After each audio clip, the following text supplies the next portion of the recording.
Today I'm going to show you how to tie my favorite micro stonefly pattern. This is an extremely durable fly, and I'm sure you'll find the fish love it too. A list of all the materials that you will need to tie this fly can be found in the description below. Start your thread behind the bead and lay down a thread base that covers the entire shank. For the tail, we are going to use Coq de Leon. Take a feather and separate 6 to 8 fibers. Make sure all the tips are aligned, then tear them off.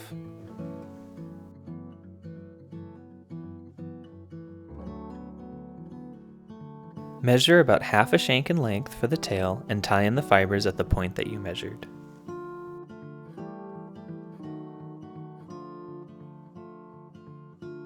Take open spiral wraps up the shank and cut off the excess just behind the bead.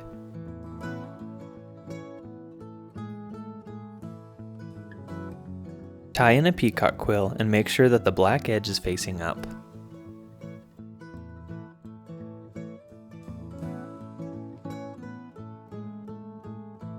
Once the peacock quill is secure, untwist the thread so that it lays flat, then build a small taper in the body.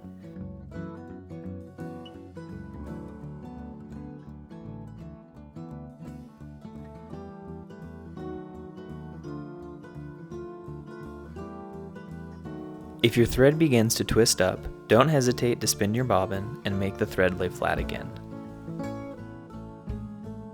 Now we are going to wrap the peacock quill. The quill will want to fold over on its first wrap. Let it do this, as it will position it correctly. I like to use hackle pliers for this step, but that is optional. Wrap the quill up the shank with parallel wraps, allowing the segmentation to get a little bit larger with each wrap.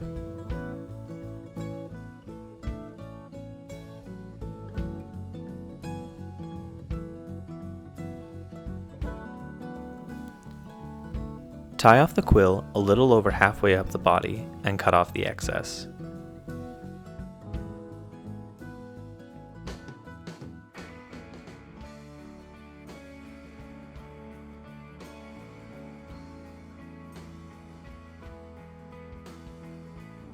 Covering the quill with resin adds durability and enhances the appearance of the fly.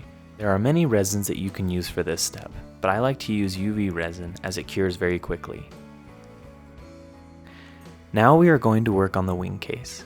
Tie in a piece of Holo tinsel, making sure it stays on top of the shank. Then tie in black scud back in the same manner.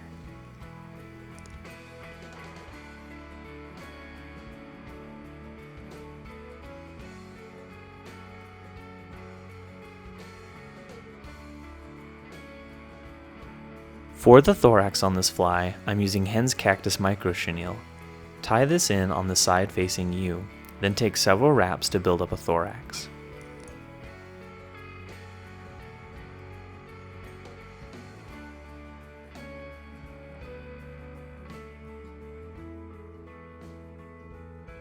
Once you are happy with the thorax, tie off the chenille immediately behind the bead. I like to take a couple wraps in front and behind the chenille to help lock it in place. For the legs, we are going to use the Coq de Leon again. Cut a small piece of the Coq de Leon to create a V shape. Lay this V shape down in front of the hook and measure the legs a little past the thorax. Take a couple of wraps with the thread to hold the legs in place, and position the legs how you would like with your fingers.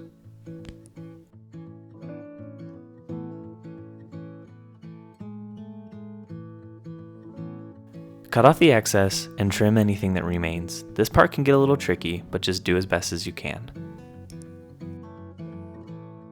Pull the scud back over to create a wing case. Keep a little tension on it and tie it off with your thread, then cut off the excess. Pull the Holo tinsel over the wing case as well, trying to keep it centered. Tie it off and cut off the excess. Now just whip finish and cut your thread. This last step is my favorite, as the fly really begins to come to life after it's done. For this, we are going to use a thicker resin. I like to use the Loon UV Resin in the Thick formula. Use the UV resin to coat the wing case from the quill to the bead, then use the nozzle to add any more or suck off any excess. Work it around until you've covered everywhere that you want it to go, and then let it sit for a second. This will allow the resin to create a nice curve, then cure it with your light. This step really magnifies the wing case and brings out that hollow tinsel that we tied in, and it adds a ton of durability to the fly. When you are finished, the fly should look something like this. If you liked this video, please don't forget to give it a thumbs up and subscribe for more videos like this. Thank you so much for watching, and tight lines.